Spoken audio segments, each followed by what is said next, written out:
So this is part two. First, I'm not even going to do the whole shalom thing. I did that in part one, but it's very important that you understand when I say I'm just excited. Like this is exciting to me. This is joyful. So when I said, I told you, it's not saying like, oh, I told you so, and I'm bragging. No, no, no, no, no. It's exciting because I tell people I literally talk to God, talk to Source. And when I see someone as brilliant as that young man, and he gives me exactly what I needed, he's not the same color as me, completely different ages, completely different. Yet he had a piece of a puzzle that I needed. Now, what if I was racist? Well, what if he didn't have on a suit? Well, what if I was uppity? This is why I'm just saying it's very important to not to let the ego just go. But let's get to the message, y'all. So this is part two and why it's important. So when I said on the seventh day, when in creation, when God said it is done, God said, I'm the Alpha and I am the Omega. They were simultaneously saying it together because they are one in the same. See, when I tell you how the physical world works in a 2 or 3D, it's important to understand. Of all things, get understanding. I was studying some geometry, and they were saying that's how you know, like 5D objects, 4D objects. You look at 2D and a 3D. 2 plus 3 is 5. 2 plus 2 is 4. But what it was saying on a spiritual level was, if you look at the third dimension, which is here, and you look at something, low, maybe when you're in a lower mindset, your lessons, you learn things. You learn, but you also can tap into other things. You understand enough to be able to tap into other things and see the kingdom is inside of you. The kingdom is outside of you. But see, if you're a man, you can't see it. Did ye not tell you were gods, but you die like man? If you choose to be a man, you will die. I will not die. I will not taste death. I will pass the test. So moving forward, on that seventh day, way before anything happened, I told you, the solutions is here before even the problem. The solution is here. You just can't see it. You can see the problem. See, at first I used to say the problems was here first. Nope, you can just you're able to see the problem first. But the solution was already there. But you have to go to a higher frequency to get it. See, this is chess, this spiritual chess, y'all. Let's go.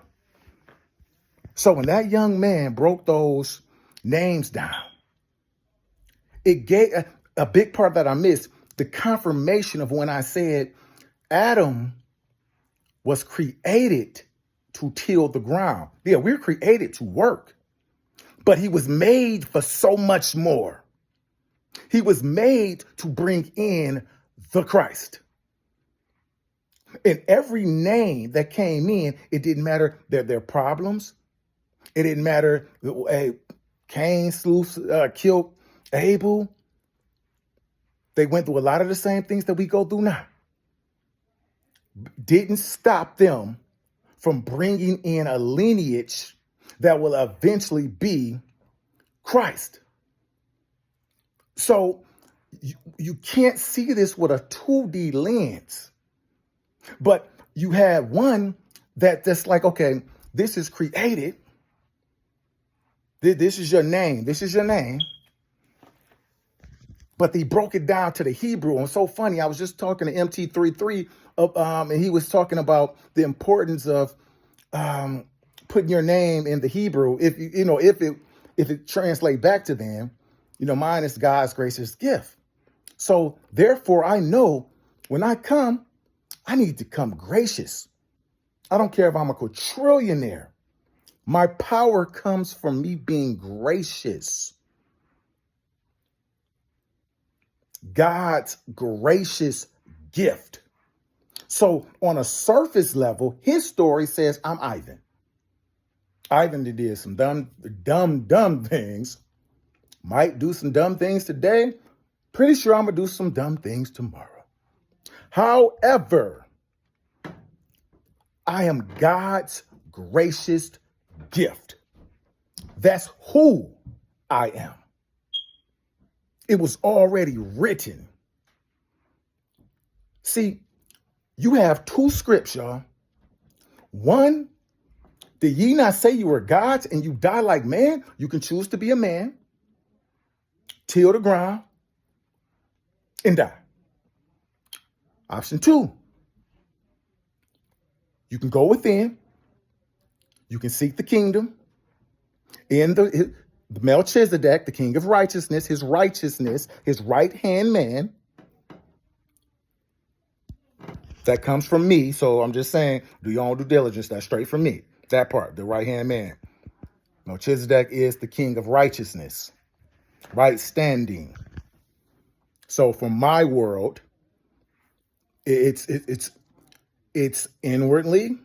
What Melchizedek means inwardly, to get me in right standing, and then the kingdom is outside. What does Melchizedek mean outside of me?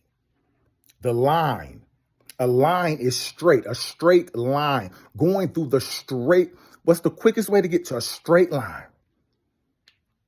Righteousness, right standing. Standing for what you believe in, standing for your God, standing for your true belief and faith, and lean not to your own understanding nor anybody else's. That's right standing, y'all. It's not morality. It's action. Because it literally is already done. Everything that was said in there, I told y'all at 6D, if that young man was looking and his heart wasn't in it, do you think he would have came up with that? The things you can come up with when your heart is open. That green light. Give me that green light. Give me that green light. And let's go. Now, they have a much bigger platform than I have. But doesn't that make you feel even more special? To my 34, I told you, you're going to get things you will not get anywhere else, because I'm not nobody else is like me, and nobody else is like you.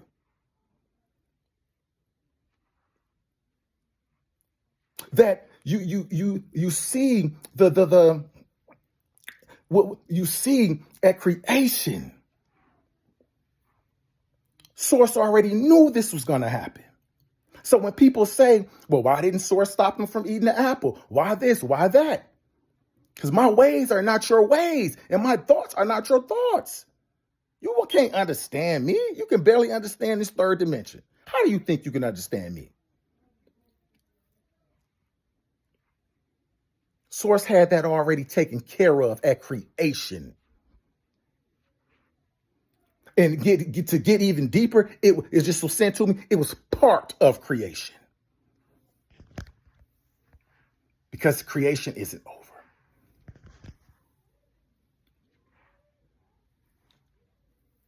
For us, if you're looking at a low lens, at a high lens, it's already done.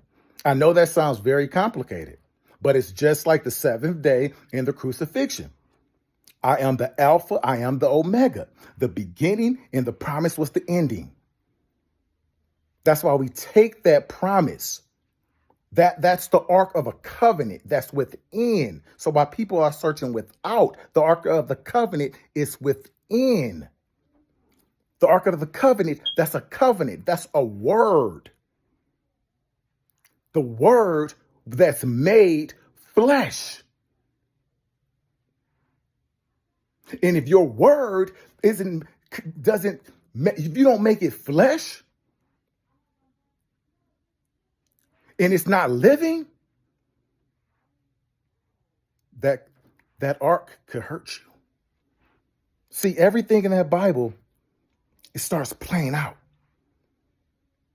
That's why before you do certain things, you judge yourself. You're your judge. Judge yourself. But that word won't come back void.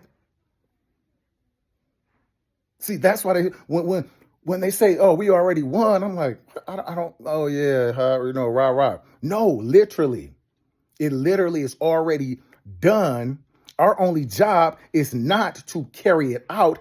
Our job is to get to the perception, to see it, a whole new world. It's already happened.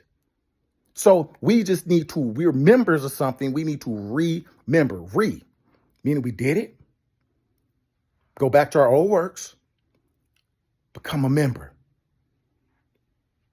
Our perception of something, a new Jerusalem. This world shall pass away. So shall the heaven above it pass, not die. They already passed. Will you pass? I wondered, I'm like, why do I see things that other people don't? But for one, when I'm gracious. For two, my imagination. I have imagination like a child. That's my image nation.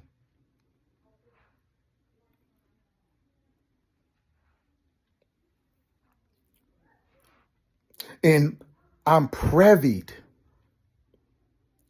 to see things that I'm like, oh, this is going to take place and that's going to take place. It already took place. But this is higher level thinking. This show this one might not be for everybody. The first part is for everybody. This part 2 is going to make you really think. And then that's good, because this is what I want you to do. I'm going to end at this. When you're trying to, especially like you're seeking, right? We're all, trying to grow, evolve, what have you. And you're trying to think, what should I do? How should I go about it? Try leaning not to your own understanding. Try getting some Captain Crunch, putting on a movie and relaxing. And watch, it's a good chance something's going to come to you. See, sometimes we block our own blessings because we're so focused on trying to figure it out that we block the idea or the solution that was trying to come to us. It's spiritual communication. I did a show on that as well. How to communicate with God or with source. It was about communicating with everyone, but the main thing I'm talking about now is communicating with God. That source is always talking through all different ways, like the movie Limitless, from the time you was born all the way to now. And I'm telling you, the higher you go up, anything somebody say, colors people wear, everything, you would start tapping into it until you just got to come down a little bit in vibration. But source is always talking, that still voice. Be still and know that I'm God. So, this show was kind of a double-edged sword. It was kind of a double message too. But we're gonna end like this, you guys. And like I said, I'm gonna tell you something else. Remember when I said it? Chaos. Chaos was at the beginning. That's how you know it's time to create. So every time I do a video, it's going to be a certain amount of noise, of chaos, of this, of that. That is because of the aura that I give off. See, people don't even know what's going on, but they're like, I feel something, but I can't explain it. And when people fear what they can't explain. So what do? They act out in some type of way. Be prepared for this, you guys.